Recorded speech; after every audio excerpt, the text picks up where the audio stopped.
Hello everyone, I'm Laura Myers for CMS-Connected.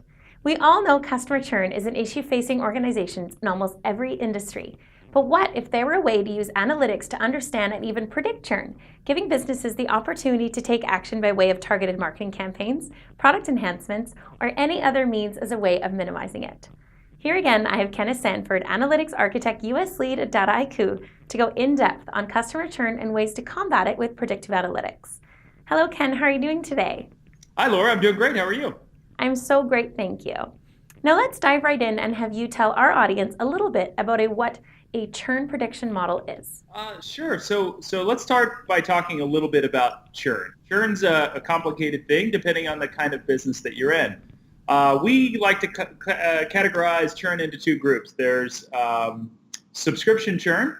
So if you were thinking about if you're a cable company or a newspaper, you might have subscribers that are always coming in or leaving your portfolio of customers.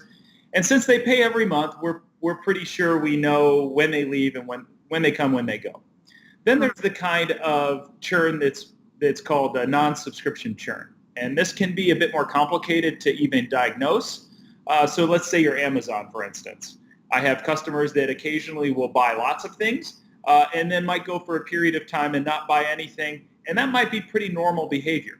So in that type of world where it's not a regularly occurring event, it can be much more complicated to even diagnose who's coming and who's going from your portfolio of customers. Subscription or non-subscription churn is important to differentiate because that right there says so much about predicting the customer's behavior. But what would organizations miss out on if they didn't put a good churn model in place to address it? Right. So once you've diagnosed what kind of churn you have, you might want to model it. And so the churn modeling process typically involves some sort of time to event. And one of the big problems of not having a good churn model is you don't know if a customer has actually left your portfolio in the case of non-subscription churn, or if it's just a natural amount of time between purchase events. And of course, that can lead to, in the short run, it's customers are leaving for some reason or not. In the long run, it has detrimental impact on revenue. So first you understand type of churn, then determine how to model it. But I'm curious to hear some of the common pitfalls or missteps that can limit the effectiveness of a churn modeling project. So there are lots of places that a churn model procedure can go wrong. Obviously, you have to get the data all in the same place. And so there's typically a lot of siloing processes in a company. But actually in the modeling process, you have to believe or understand that analytics is a constantly evolving organism, right? And so because of that, you often have to have a lot of trial and error. So I might identify one group as churners, create a model predicting churn. It might not be very successful, and then I have to feed that information back into the loop again. And so one of the big missteps is to think that any model, and this is true of analytics more broadly, is going to solve every single problem the first time out. So you have to be a little patient and have to have a constant feedback mechanism to reclassify churners, to change the way the predictors enter a given equation, possibly to change equations altogether.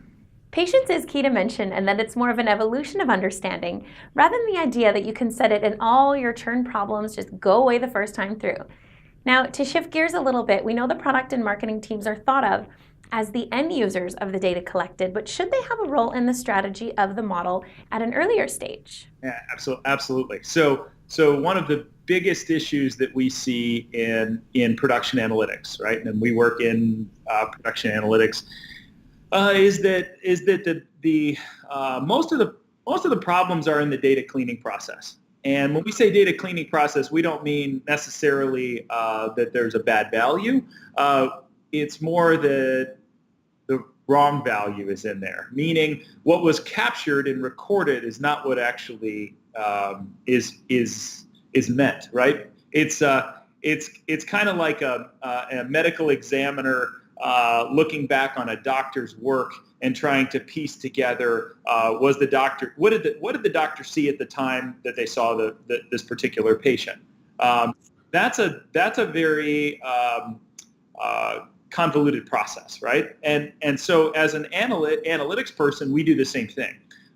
someone has recorded some information, and then later on we're actually going to try to infer what they mean, and there's often not a way to communicate with those two. So the front line needs to be at least aware of what needs to be put in a database or a data set so that we're actually getting some useful information out of it. So does the front line or do different parts of the organization need to know what the end product is? Absolutely. And that's helpful in almost all business processes, but I think in analytics especially useful. Especially because if the product and marketing teams are going to be the ones using the data, in creating the model, you need to know the what, how, and why of the data from their perspective to ensure you're satisfying that need with what you find. Yeah, absolutely. Yeah, you absolutely need to know what the end goal is going to be so that the records are, you're actually recording the thing that you're interested in. And what will actually make some impact. Now, if a company has limited resources, where should they allocate them? Does it make sense to put time and energy into a customer base you're more likely to lose, or should you keep your focus on the customers that have already shown a more heightened engagement with the brand? Yeah, so that's an excellent question. There's room for analytics in a lot of places in the marketing process. There's obviously the probability of churn, whether it's subscription or non-subscription, and then there's of course the expected lifetime value or initially the lifetime value of a given customer. Right? There's going to be some customers that it's worth worrying about. Even in a churn problem, let's throw away for a second the lifetime value. There's going to be customers that are highly likely to churn and then ones that are very unlikely to churn.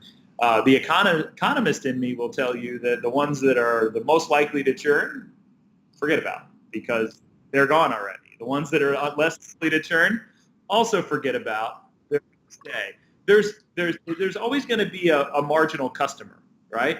And it's at the intersection of the marginal customer and then looking at their projected lifetime value, if you have information on that, that's going to be most important. So you have to segment. Now, for that reason, I will advocate a multi-pronged strategy in building your analytics. Obviously, you need to predict who's going to stay and who's going to leave. That's very important. But at the same time, you have to look at the right-hand side of the equation, right? And that's where we can turn levers, and those levers can impact outcomes. So it's not really enough to just have this black box predictor of churn, right? And that's where a lot of our analytics, selling through and selling up in the organization can have issues. You have to be able to explain what you're doing. It's one thing to know who's going to churn. To actually impact that, you have to know what levers you can turn, right? So perhaps there are modeling strategies that are less black box, and then maybe at some point in time you combine more black box and less black box, right? And so the less would be linear regression type methods, tree type methods. Less on the neural network type methods, right? What everyone wants to talk about with deep learning. Now you have me thinking about all the individuals and using that understanding to turn those levers that can impact outcomes, which brings me inevitably to the identification of personas. Do you think it's key to have marketing's hand in that part of the strategy? Absolutely. So this even goes back to figuring out who's truly churning from who's not churning. So especially when you start to talk about the non-subscription churners, the Amazon type of the world, a lot of new internet companies are this way, where a customer might buy once in a while and then they'll come back once in a while, or they'll just disappear forever and you'll never see them again. There's definitely a place in to using some unsupervised learning methods like some clustering to identify who the types of characteristics of different kinds of potential churners. So, in this sense, in this particular problem, we don't exactly know how to identify a churner from a non-churner. And in some ways, this is like an anomaly detection problem or a fraud detection problem. We record every single transaction. We put them almost all through. Some of those are fraudulent, some of those are not. We don't really know which ones are fraudulent at the time they're recorded. And so you kind of have to guess a little bit, and unsupervised learning techniques give us some tools to guess, to sort of say, hey, this looks like a weird transaction, or in this case, this looks like a customer that probably churned. But again, the churner and the non-churner both don't buy at this given time, right? And so I have to somehow say, all right, 3 months have gone by. We haven't heard from both of these people, but this one, based on historical information and the characteristics of this individual, they're like other folks that disappeared forever. So I would go ahead and at this moment in time, say 3 months, this person I'm going to say is at risk of being a goner, and this one's not, right? Because this one has all the other recorded characteristics of a customer who might come back. And those are the people you want to keep.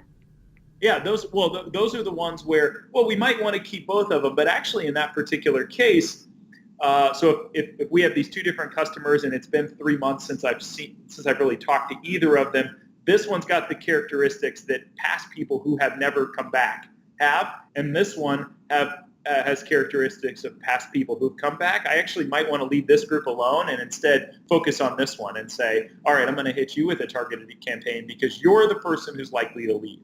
Now, this is a pretty complicated problem, right?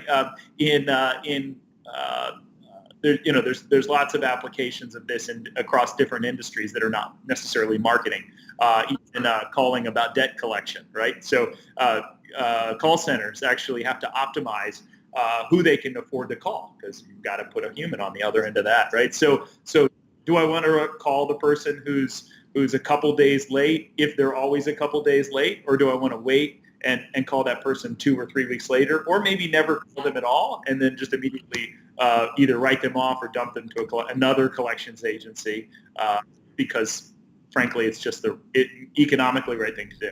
That brings us back to the idea of where to allocate our resources. Well, that's all the questions I have for you, Ken. Thank you so much for sharing your insight on customer churn. Oh, thank you. Look forward to next time. Absolutely. That was Kenneth Sanford from Data IQ chatting with me about how organizations can employ predictive analytics to drive targeted marketing campaigns and product enhancements to minimize customer churn that they will inevitably face.